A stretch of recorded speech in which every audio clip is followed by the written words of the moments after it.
Greetings. Um, I am back. I have a very interesting story to share. So I was on my way to work this morning. Now, before I left the house, I had this feeling in the pit of my stomach, something bad is gonna happen. I had this feeling, like I was leaving out as I was like finishing my makeup and my hair, and I'm walking out the door. I was like, it was an overwhelming feeling of like anxiety and like what do you call that, like doom, almost. Like I was like, oh my god, some. But I didn't know if it was just me feeling like that. I didn't know if I was just I am tired today, so I don't know if I was just tired. But little did I know something bad was literally about to happen 2 minutes later. Not even 2 minutes. Like, so anyway, let me get into the story. So I have this bad feeling, but I walk out the door. It's normal, right? I walk out the door, walking down the street, and I check to see what time my bus is coming, and it says 2 minutes away. Now, so I'm like, okay, even though my bus stop is like, I still have like half a block to go. I'm like, okay, so I start walking fast because I don't want to miss my bus, right? Um, so I see the bus is 2 minutes away. I'm walking. I hear somebody across the street. I hear somebody screaming, "Let me go!" Ah! The, ah! I hear somebody screaming at the top of their lungs. And then she says, "Dímelo! He's trying to kill me!" Ah! Screaming. So I look across the street, and I can see from far away. This is probably 20 feet. 20 feet, I guess. These people are away. I'm on one side of the street. They're on this side of the street. And I can kind of see two people in the distance struggling, and she's screaming, "He's trying to kill me!" And I'm kind of, but so then I stop. Because I'm kind of running to my bus at this point because it's 2 minutes away. But then I stop, and then I'm looking. I'm like, fuck, I want to help her, but then my bus is right there, and this day. I have to be to work at 7. This day I was trying to get to work. I can tell. I was reading a text message. Usually I get to work at 7. This day I was trying to get to work at 6:30. Because I had to get there early. Long story short. So I didn't want to miss this bus because I didn't want to be late. So I'm thinking all this, but her scream is like blood curdling, and I'm like, I thought, so there was two people that I thought were going to help her. There was two people across the street. There was one person I saw he stepped out of his car and he's on the phone. So I'm assuming he's calling them because she was screaming, "Call the police!" So he's calling the police. He's on the phone. So I'm like, okay, he's going to intervene. So she's still screaming, but he's pulling her. Like, they started here, and in those few seconds that I was listening, they ended up over here. Because he was, I guess, trying to pull her back to the house or whatever. But by this point, they moved from here to here. But nobody, the guy who's on the phone with the police, has not intervened and said, "Hey, let her go." And he just called the police. So I run across the street. There's no cars coming. Run across the street. And I kind of get in a. Now, before I did it, I had a thought. I was like, what if this guy shoots me? That was my first thought. What if I intervene and he pulls out a gun and shoots me, or he hits me? But then I was like, fuck it. At least if I die, at least I die helping somebody. Or I was like, hey, if he does something to me, then I'll fight, just to help somebody. I was like, I really wasn't worried about him putting his hands on me. I've been in that situation before, so I wasn't scared of, I wasn't scared of that. But so I had that thought anyway. I run across the street. I talk to the guy, and I'm out of breath. I'm out of breath because they run from here to there. And I'm like, hey, are you going to help them? Like, help me. No, I told him, I said, help me. And he's like, I'm on the phone with the police. And I said, no, help me break the fight up, because he's grabbing her by the hair. He's grabbing her by the hair, and I think I saw him like hit her in the head a few times. And I told him, help me, break the fight up, help me. And he's like, oh no, my car is running. He's basically saying that he can't help, he doesn't want to leave his car, and that he's on a phone. And so I run up to them, and then another guy on his bike comes up, and I'm like, help me, get this man off of her. And he's like, what's going on? Asking all these questions. I'm like, nigga, can you help me break the fight up? Everybody is around asking questions. I'm like, can somebody help me get this big ass man off of this lady? Like, he's not big, but I'm just like, I was asking, because it was all three men around. It was one in a car, one on a bike, and one that had walked up. And that I was asking, can one of y'all help me? And they were all standing around like, Anyway, I go up. So the one guy was over here on the phone calling the police. I go up. I'm out of breath. I'm like, hey, what's going on?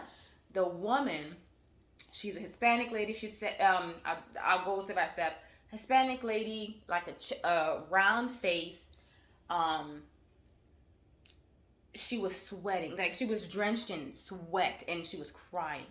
Hair was like all over her face, like this. And he was still grabbing her by the hair at this point. He had her by the hair, and she was like this. And then finally, when I walked up, I had called the police as well, because first of all, the guy who said he was calling the police, I didn't know. He didn't seem like he was very fluent in English.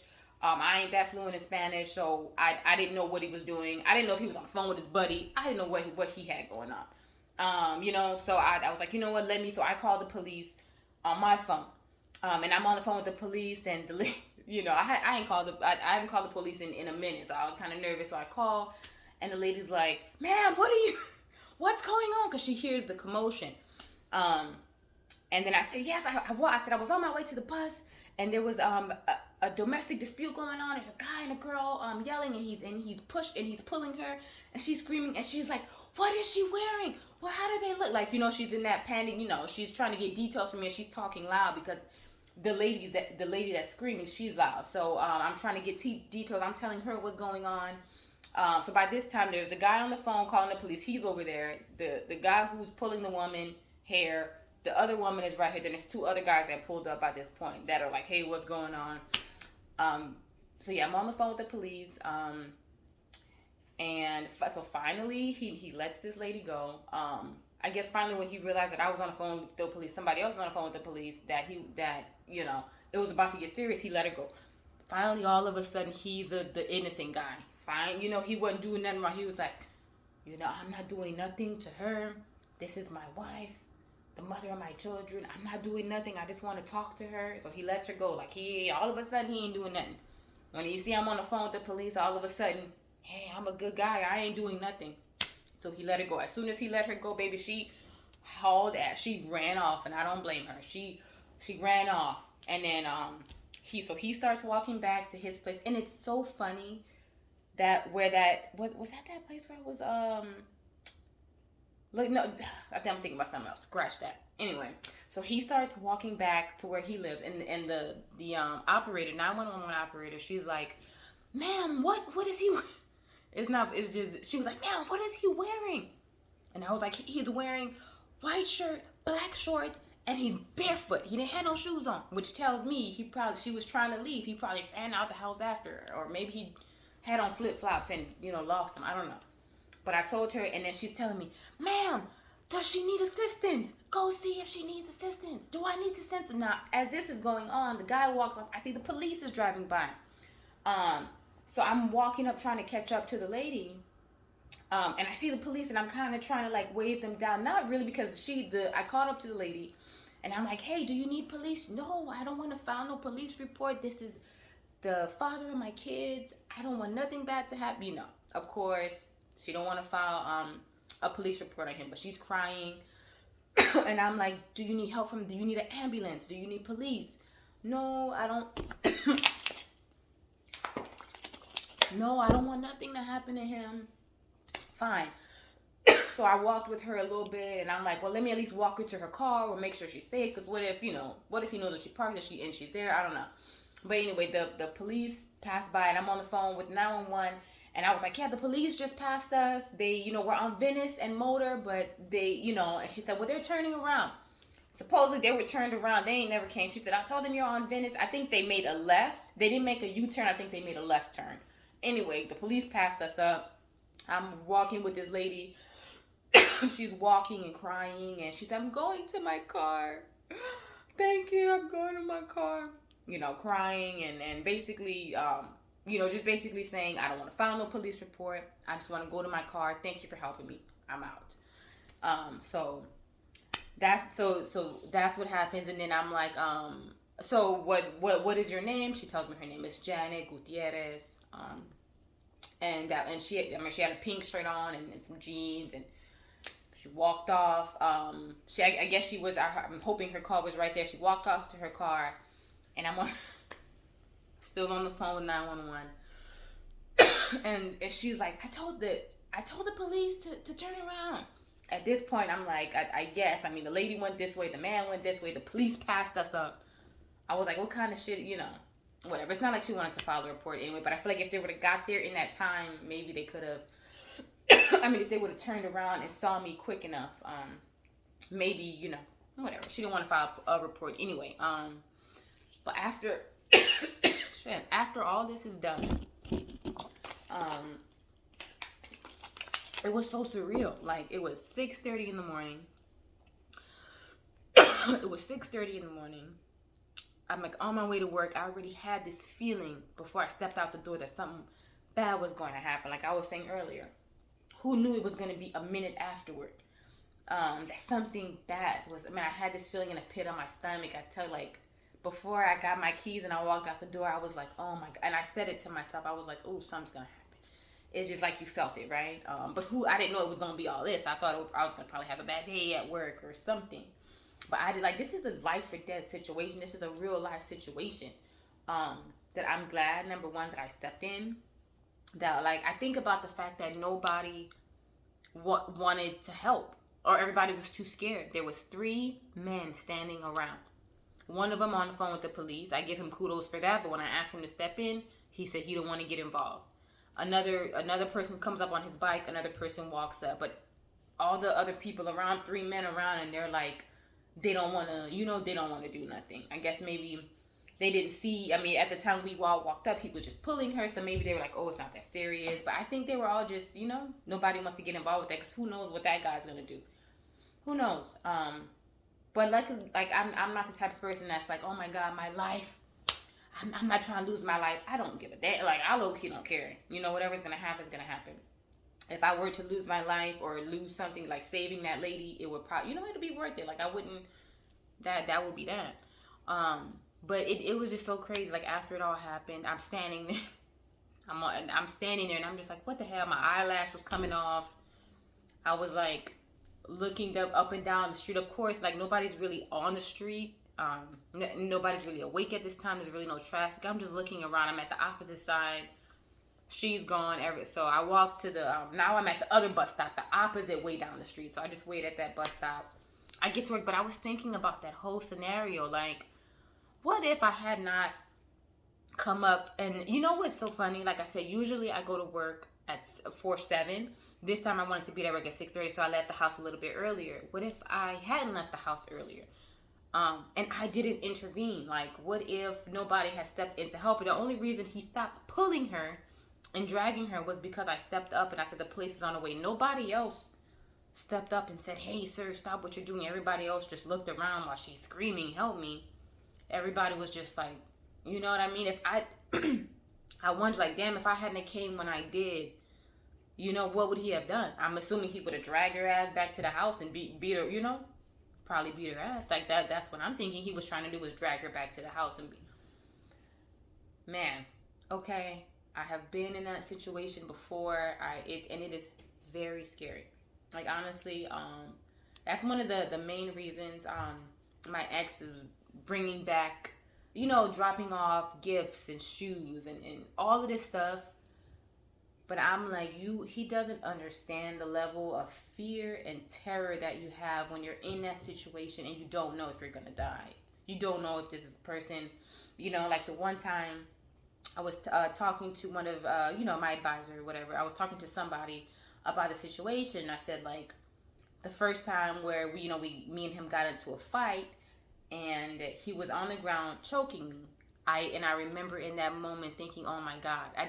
I remember telling him I can't breathe. First of all, I said that multiple times. But I remember feeling like I was going to die. I was like, this is it. Like when they say your life flashes before your eyes, that's like a real thing that I really had never experienced before that. Like, I can't really explain it, but, and then, so I was telling this story to one of my, co-workers, and I was just like, man, I can't even remember the last time I called the police. Well, when I thought about it, the last time I called the police was, October 2021, and it was for what? The same thing. It was for domestic violence, but it was on me and someone else that I was with. And not even my ex-boyfriend. An ex-boyfriend. 2 boyfriends ago. So it's like everything came full circle. You know, the last time I called the police is for domestic violence. I'm calling the police again for the same thing for somebody else. I'm helping some, like, it was just crazy being in that. Everything was crazy. Waking up this morning with a bad feeling, intervening in this fight, nobody wanting to help, everybody being too scared. Like me hearing like I catch this bus. You know, I work 5 days a week. I always come down here, walk and catch the bus, and that's never happened before. Like something like that is a unnatural occurrence. That doesn't happen all the time. So for that to happen, and like for me I'm just so happy I was there and I intervened. Because I just wonder, man, if nobody had stepped in, I'm sure she would have got her face beaten probably for the 50th time, because I'm sure that has happened before and it'll happen again if she goes back to him.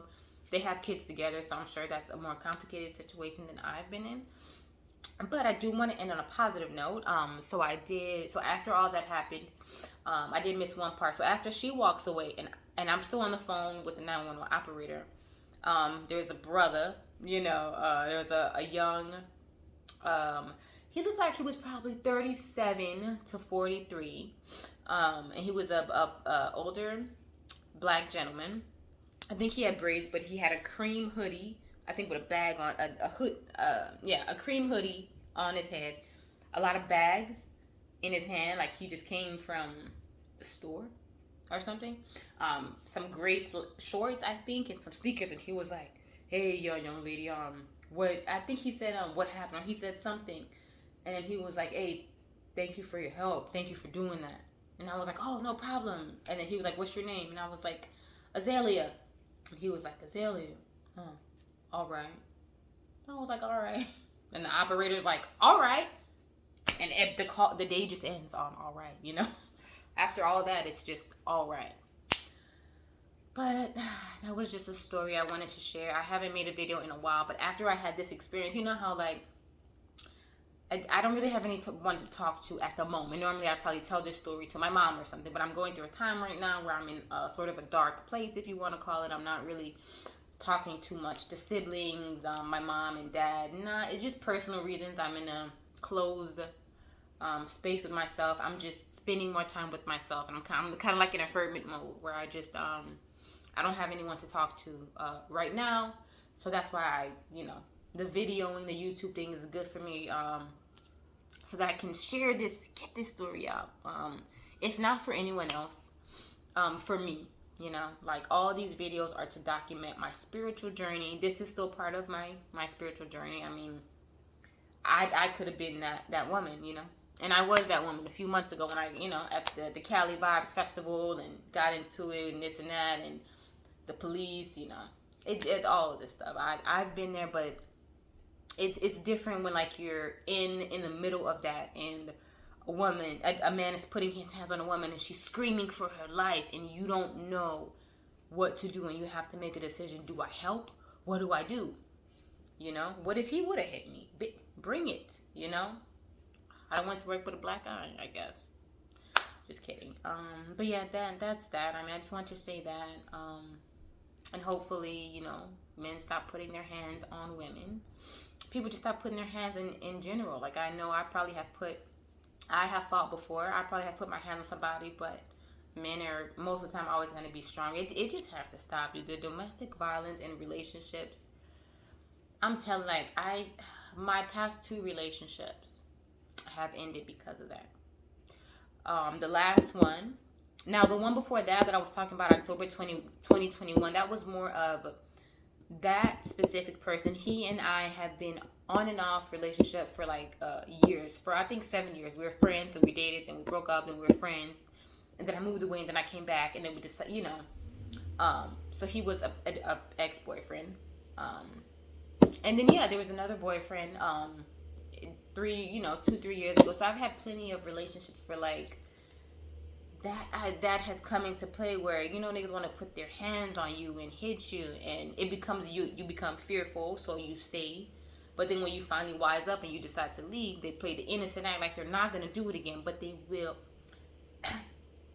They gonna do it again.